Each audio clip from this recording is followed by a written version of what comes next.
Olá, queridos! Nossa reflexão de hoje é sobre uma ordem do Senhor para que Jeremias não apenas falasse, mas também registrasse suas palavras proféticas num livro ou num rolo, para que a nação tivesse um registro permanente das promessas que ele estava dando ao seu povo. Vamos conferir.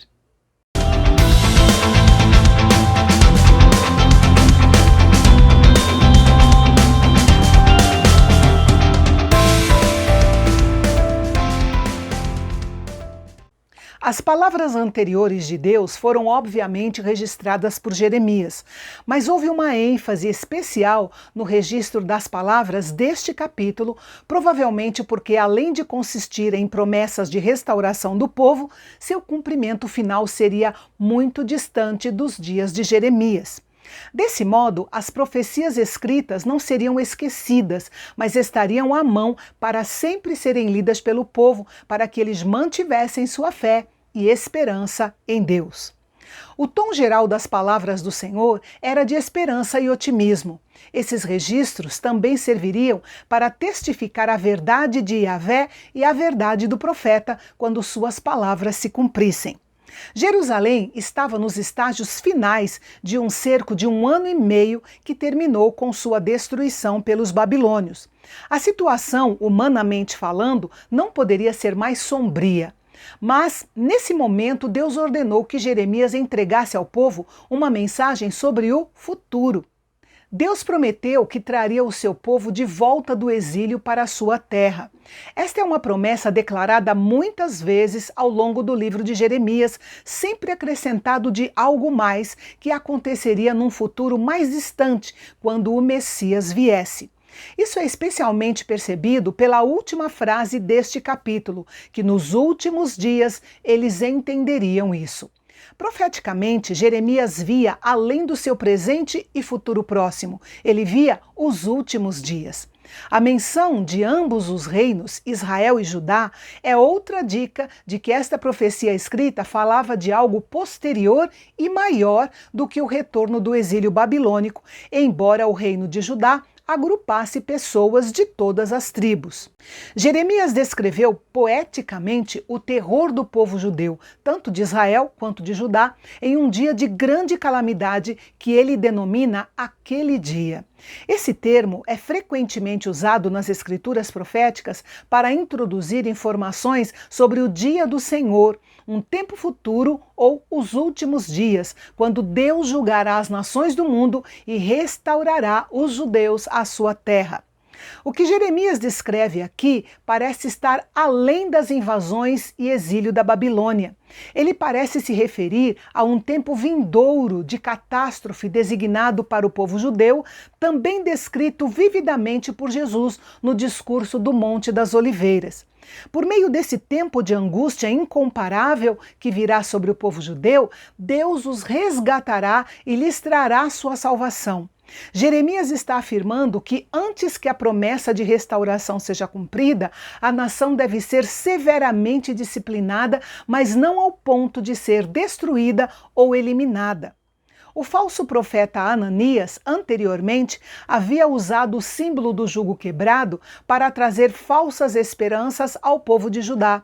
Mas aqui Deus declara a verdadeira promessa. Naquele dia, ele quebraria de uma vez por todas o jugo que estava sobre o pescoço do seu povo e, em vez de serem escravos de estrangeiros, o povo judeu serviria fielmente a Yahvé e ao seu Messias, Jesus Cristo. Em termos gerais, essa profecia dita por Jeremias teve seu cumprimento, em um sentido menor, no retorno do povo do exílio babilônico, mas certamente aguarda os últimos dias, conforme é reforçado no versículo 24, para o seu cumprimento total. A promessa de Deus para Israel era que eles não seriam extintos como povo. Eles suportariam aflições terríveis, mas sobreviveriam. No tempo de Jeremias, Judá era uma nação doente, graças ao ministério superficial dos falsos profetas. As feridas do povo eram tão graves que não havia remédio capaz de curar a nação, de modo que o povo se viu abandonado à própria sorte pelos seus amantes, ou seja, as nações vizinhas nas quais Judá havia confiado para obter ajuda contra a Babilônia. O Senhor lembrou aos judeus de que ele tinha usado outras nações para feri-los por causa da sua desobediência a ele. Usou a Assíria para disciplinar o reino do norte de Israel e a Babilônia para punir Judá, e no futuro usaria nações gentias para corrigir o seu povo de Israel e os preparar para a volta do seu Messias. Mas ele também castigará as nações gentias pela maneira como tratarem o povo de Israel nos últimos dias, assim como castigou a Assíria e castigou a Babilônia. O Senhor ainda dá uma promessa encorajadora ao seu povo, porque restaurarei a sua saúde e curarei as suas feridas. Para dar ênfase, Deus repetiu a promessa de restauração nos versículos 18 a 22. O termo tendas refere-se aos clãs, isto é, às famílias que viviam nas tendas. Deus iria reconstruir e restaurar Jerusalém, abençoaria o povo na cidade, tornando-os alegres e fecundos. Ele os honraria em todos os lugares para que não fossem mais desprezados. No contexto da restauração final do povo de Deus, Jeremias descreveu profeticamente aquele que finalmente reinaria sobre eles. Ele diz que o seu rei viria do meio deles. O versículo 21 indica que esse rei se aproximaria de Yahvé de uma forma especial, como um sacerdote e representante do povo. É uma referência ao Messias, que não é apenas um rei, mas também um sacerdote, segundo a ordem de Melquisedeque. Note a pergunta: pois quem por si mesmo ousaria aproximar-se de mim? Diz o Senhor.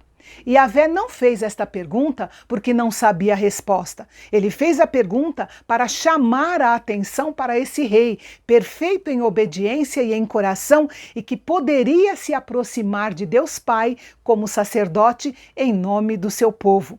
E como resultado da aproximação do rei sacerdote, o povo de Deus seria trazido a um relacionamento próximo e profundo com Yahvé.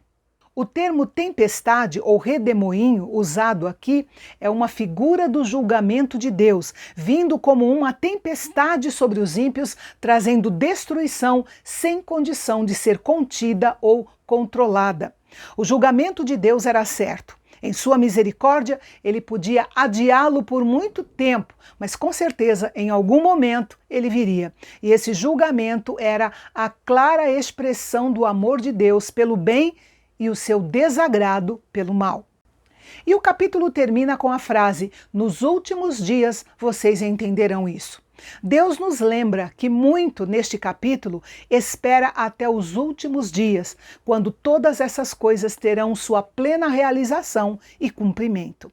E depois de tantas profecias de julgamento e notícias tristes, finalmente teremos um capítulo de muita alegria e boas notícias. O povo do norte de Israel será restaurado, a nação do sul de Judá será restaurada e uma nova aliança será feita entre Yahvé e o seu povo. E nós vamos compartilhar dessa alegria amanhã aqui no canal Bendito. Até lá!